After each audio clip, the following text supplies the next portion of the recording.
Natural hair colour కోసం చూస్తున్నారా? అయితే Anoo's henna and black expert వాడండి. సుమన్ టీవీ ప్రేక్షకులకు నమస్కారం. ప్రస్తుతం మనతో పాటు ఉన్నారు సంకల్ప మందిర్ నిర్వాహకులు, ప్రముఖ జ్యోతిష్యులు బ్రహ్మశ్రీ నందిబట్ల శ్రీహరి శర్మ గురువు గారు. వారితో మాట్లాడదాం. గురువు గారు నమస్కారం. గురువు గారు, వాగర్థావివ సంపృక్తౌ వాగర్థ ప్రతిపత్తయే జగతః పితరౌ వందే పార్వతీ పరమేశ్వరౌ.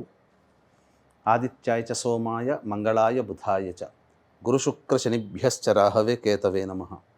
శృంగేరి జగద్గురు పీఠాధిపతులకి, కంచి పీఠాధిపతులకి నమస్కారములు తెలియజేసుకుంటూ కార్యక్రమాన్ని ప్రారంభిద్దాం. గురువుగారు, మరి మహాశివరాత్రి రోజున ఆ మహాశివునికి ఎలాంటి ద్రవ్యాలతో ఏ విధంగా అభిషేకాలు చేయాలి అంటారు గురువుగారు? మహాశివరాత్రి పర్వదినం సందర్భంగా ప్రతి వ్యక్తి కూడాను తనకు తోచినంతగా ద్రవ్యముతో ఆ ఈశ్వరుని అభిషేకం చేసి ఎంతో పరమానంద భరితుడవుతాడు, గొప్ప పుణ్యాన్ని సంపాదించుకుంటాడు.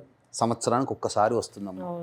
ఇంతటి మహాశివరాత్రి రోజున కొన్ని ద్రవ్యాలతో ఈశ్వరునికి అభిషేకం చేస్తే మనకు శివపురాణం ప్రకారము, శైవ ఆగమం ప్రకారము కొన్ని ద్రవ్యాలు చెప్పబడ్డాయి.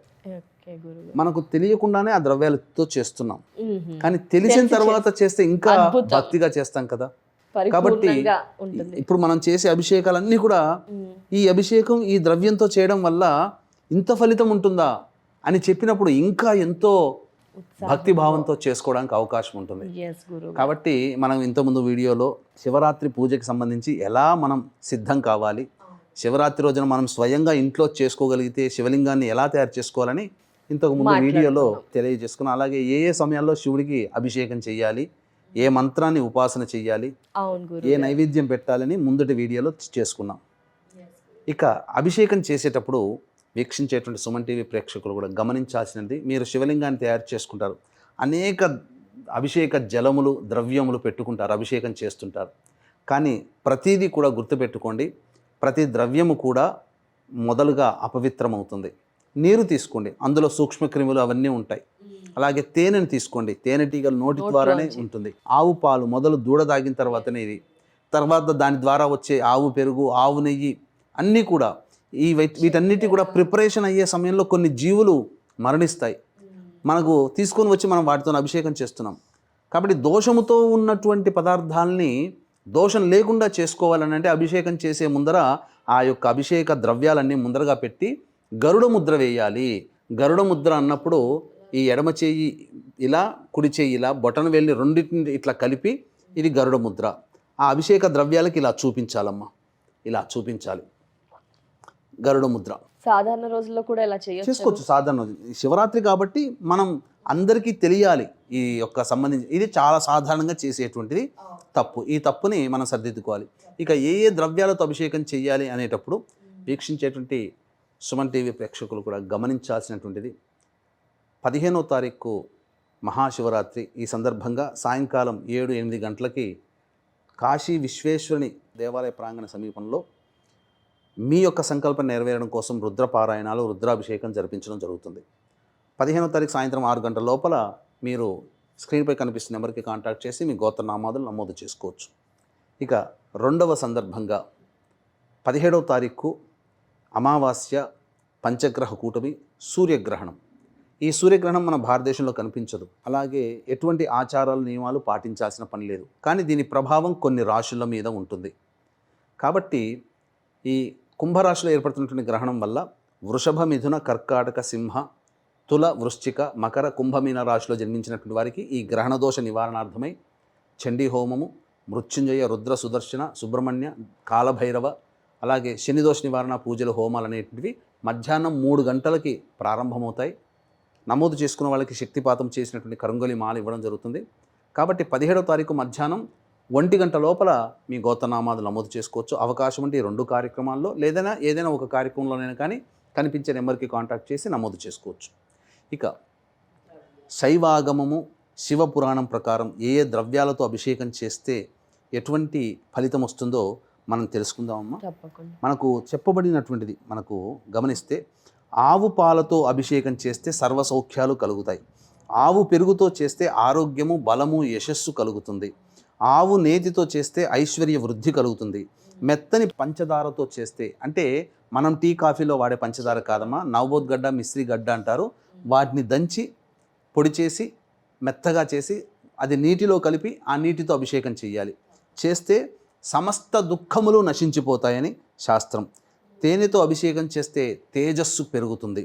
అలాగే చెరుకు రసంతో అభిషేకం చేస్తే, ఈ చెరుకు రసంతో అభిషేకం చేసి ఎర్ర జిల్లేడు పుష్పాలని అర్చిస్తే ఉద్యోగము, పదవి కోల్పోయింది అన్నీ కొత్త ఉద్యోగము అన్నీ లభిస్తాయి, ధనాభివృద్ధి అవుతుంది. కొబ్బరి నీళ్ళతో అభిషేకం చేస్తే సంపదలు వృద్ధి చెందుతాయి. అలాగే భస్మాన్ని, విభూతిని నీటిలో కలిపి అభిషేకము చేస్తే మహాపాపములన్నీ తొలగిపోతాయి. అలాగే సుగంధములు, అంటే పరమేశ్వరునికి అత్తరు, సెంట్ అంటారు, ఇది చాలా ఇష్టమట. అందుకే ఇప్పటికీ కూడా కాశీక్షేత్రంలో శివలింగానికి అభిషేకం చేసిన తర్వాత అలంకరణ చేసే ముందుగా అత్తరుని చక్కగా రుద్దుతారు అభిషేకంగా. ఈ అత్తరు అభిషేకం చేస్తే ఏంటనంటే పుత్రలాభం కలుగుతుంది, సంతానవంతులు అవుతారు. అలాగే ఇంట్లోంచి బయటికి వెళ్ళిపోయిన కొడుకులు ఉంటారు, కనబడరు, అటువంటి వాళ్ళకి ఈ అత్తరు అభిషేకం చేస్తే మళ్ళీ తిరిగి వస్తారు. ఇలా పుష్పోదకం, అంటే పుష్పములను కలిపి అభిషేకం చేస్తే భూలాభం ఉంటుంది. అంటే భూలాభము అని అంటే ఏంటి, మనము భూమి కొనుక్కోవాలనుకుంటాం, ఏది సరైన దొరకదు. కాబట్టి మన శక్తికి తగ్గట్టుగా భూమి దొరుకుతుంది, ఇల్లు దొరుకుతుంది, అపార్ట్మెంట్ మనం కొనుక్కోగలుగుతాము. ఇవన్నీ కూడా, లేదా మనం అమ్మదలుచుకున్నాం, చాలా తక్కువ ధరకి పోతుంది. ఈ పూలని కలిపిన నీటితో కనుక అభిషేకం చేస్తే మనకు తగ్గ రేటు మనకు లభిస్తుంది. ఇక బిల్వ దళములతో అభిషేకము చేస్తే, బిల్వ దళాన్ని నీటిలో వేసి ఆ నీటితో అభిషేకం చేస్తే భోగభాగ్యాలు అభివృద్ధి అవుతాయి. దూర్వము అంటే గరిక, గరికను తీసుకొచ్చి కాకుండా గరిక అంచున బిల్వదళం లాగానే, మారేడు ఆకులాగానే 3 ఆకులాగా ఉంటాయి, ఆ 3 అలాగే ఉండాలి. దాని కింద భాగం కొంత దుంచి అది నీటిలో వేసి ఆ నీటితో కనుక అభిషేకం చేస్తే కోల్పోయిన ద్రవ్యము, కోల్పోయిన ఉద్యోగము, బంగారం, డబ్బులు ఇవన్నీ కూడా మనకు తిరిగి ప్రాప్తిస్తాయి. ఇక నువ్వుల నూనెతో అభిషేకం చేస్తే అపమృత్యు దోషాలు, అలాగే బాలారిష్ట దోషాలు, మృత్యు దోషాలు తొలగిపోతాయి. ఇక రుద్రాక్షలని నీటిలో వేసి ఆ నీటితో అభిషేకం చేస్తే మహా ఐశ్వర్యం కలుగుతుందట. సువర్ణము అంటే బంగారు ఉంగరం కానీ నగ కానీ ఆవు పాలతో బాగా శుద్ధి చేసి అది నీటిలో వేసి ఆ నీటితో కనుక అభిషేకం చేస్తే దరిద్రవంతులు కూడా చక్కగా సంపద వృద్ధి చెందుతుంది. దరిద్రం అంటే కేవలం డబ్బే కాదమ్మా, చదువుకునే వాడికి, పిల్లలకి చదువు రాకపోవడం దరిద్రం, సంతోషంగా లేని వాడికి సంతోషంగా ఉండలేకపోవడం దరిద్రం. అలాగే ఏదైనా కానీ అనుకున్నది మనకు లేకపోతే అది దానికి సంబంధించిన దరిద్రం. కాబట్టి బంగారు వీటితో చేస్తే అది దరిద్ర నాశనం అవుతుంది. అన్నముతో అభిషేకం చేస్తే గోరువెచ్చగా ఉండాలి తప్ప వేడివేడిగా ఉండకూడదు. గోరువెచ్చగా అభిషేకం ఉన్నటువంటి అన్నాన్ని అభిషేకం చేస్తే రాజ్య ప్రాప్తి కలుగుతుంది, అంటే ఉద్యోగం లభిస్తుంది, ఆయుర్వృద్ధి కూడా కలుగుతుంది, సుఖజీవనం వస్తుందని చెప్పారు, మోక్ష ప్రాప్తి కూడా కలుగుతుంది. ద్రాక్ష పండ్ల రసముతో అభిషేకం చేస్తే సకల పనులలో విజయం లభిస్తుంది. ఖర్జూర ఫల రసముతో అభిషేకం చేస్తే శత్రుహాని. శత్రుహాని అంటే మనిషిగా అనుకోకూడదు, మనం చేసే ప్రయత్నంలో వచ్చే ఆటంకాలని శత్రువులుగా భావించాలి. మన సమస్యలుగా ఆ సమస్యలు తీరిపోతాయి. ఖర్జూర పండ్లని బాగా పిసికితే రసం వస్తుంది, నీటిలో వేసి పిసికితే ఆ రసంతో అభిషేకం చేస్తే. అలాగే నేరేడు పండ్ల రసంతో చేస్తే వైరాగ్యం. ఇక్కడ వైరాగ్యం అంటే ఏదో మన సన్యాసంలో కలిసిపోతారని కాదు. వైరాగ్యం అంటే ఇక్కడ అందరికీ గమనించాల్సింది, ఆడవాళ్ళు తమ భర్త ఇతర స్త్రీలకి దగ్గర అవుతున్నాడు అన్నప్పుడు ఆ యొక్క దూరం కావాలని, లేదా మద్యం బాగా తాగుతున్నాడు, జూదము పేకాట్లాడుతున్నాడు, గుర్రబ్బ ఆటలాడుతున్నాడు, ఇలా అనేక రకాల వ్యసనాలు ఉంటాయి. ఆ వ్యసనం నుంచి నా భర్త లేదా నా పిల్లలు ఎవరైనా కుటుంబ సభ్యులు దూరం అవ్వాలని నేరేడు పండ్ల రసంతో ఈశ్వరుని అభిషేకం చేస్తే వైరాగ్యం వచ్చేసేస్తుంది.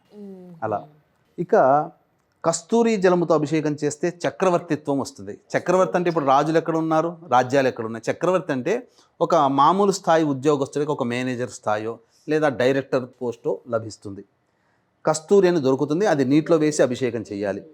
ఇక నవరత్నములతో అభిషేకం చేస్తే గృహము గోప్రాప్తి అవుతుంది. మామిడి పండ్ల రసంతో చేస్తే దీర్ఘవ్యాధులు నశించిపోతాయి. దీర్ఘవ్యాధులు అంటే ఏంటి, లివర్ ఫెయిల్యూర్, కిడ్నీ క్యాన్సర్ రోగాలు, పెరాలసిస్ ఇట్లాంటి దీర్ఘకాలికంగా ఉండే రోగంలో ఉన్నటువంటి వాళ్ళకి ఈ మామిడి పండ్ల రసం. ఇప్పుడు ఎప్పుడు మామిడి పండ్ల దొరుకుతుందనంటే షాపులో దొరికే ఫ్రూటీ మాజాలు కాదమ్మా, అవి కెమికల్స్. బయట ఫ్రూట్ మార్కెట్లో టిన్లు దొరుకుతాయి, చక్కగా మామిడి పండ్లు ఒరిజినల్గా దొరుకుతాయి రసము. ఆ విధంగా చేస్తే దీర్ఘ వ్యాధులు నశించిపోతాయి. ముఖ్యంగా ఇక్కడ స్త్రీలకి చెప్పబడిందంటే పసుపుని కలిపిన నీటితో అభిషేకం చేస్తే సౌభాగ్యము మంగళప్రదం, భర్త ఆయుష్ పెరుగుతుంది. ఆడవారికి ఇక మనకు చెప్పబడినటువంటిది ఏంటంటే స్వచ్ఛమైన జలముతో అభిషేకం చేస్తే 10 అపరాధాలు అంటే 10 పాపాలు తొలగిపోతాయి. ఆవు పాలతో చేస్తే 100 పాపాలు తొలగిపోతాయి. ఆవు పెరుగుతో చేస్తే 1000 పాపాలు, ఆవు నేతితో చేస్తే 3000 పాపాలు, పట్టు తేనెతో చేస్తే 5000 పాపాలు, అలాగే పంచదార పానకంతో చేస్తే 8000 పాపములు, చెరుకు రసంతో చేస్తే 10,000 పాపములు, మామిడి పండ్ల రసంతో చేస్తే 20,000 పాపములు, కొబ్బరి నీళ్ళతో చేస్తే 30,000 పాపములు, ద్రాక్ష పండ్ల రసంతో చేస్తే 1 అర్బుదం అంటే 1,00,000, నువ్వుల నూనెతో చేస్తే 2 అర్బుదములు అంటే ఈ సంబంధించినటువంటి 2 లక్షల పైగా చేసినటువంటి పాపములన్నీ కూడా తొలగిపోతాయని చెప్తుంది. పన్నీరుతో చేస్తే లెక్కలేని పాపములు తొలగిపోతాయి అని శాస్త్రం చెప్తుంది. పన్నీరు ఇంతటి విశేషంగా ఉన్నాయి కాబట్టి ఇక నుంచి తెలుసుకొని ఈ ద్రవ్యాలతో అభిషేకం చేసుకునే ప్రయత్నం అందరూ చేయండి. గురుగారు, మరి ఎలాంటి ద్రవ్యాలతో అభిషేకం చేస్తే ఎలాంటి దోషాలు తొలగిపోతాయి, ఎంత మంచి జరుగుతుందో చాలా క్లుప్తంగా వివరించినందుకు చాలా చాలా ధన్యవాదాలు గురువుగారు. నమస్కారం. సర్వం శ్రీ ఉమామహేశ్వర పరబ్రహ్మార్పణమస్తు.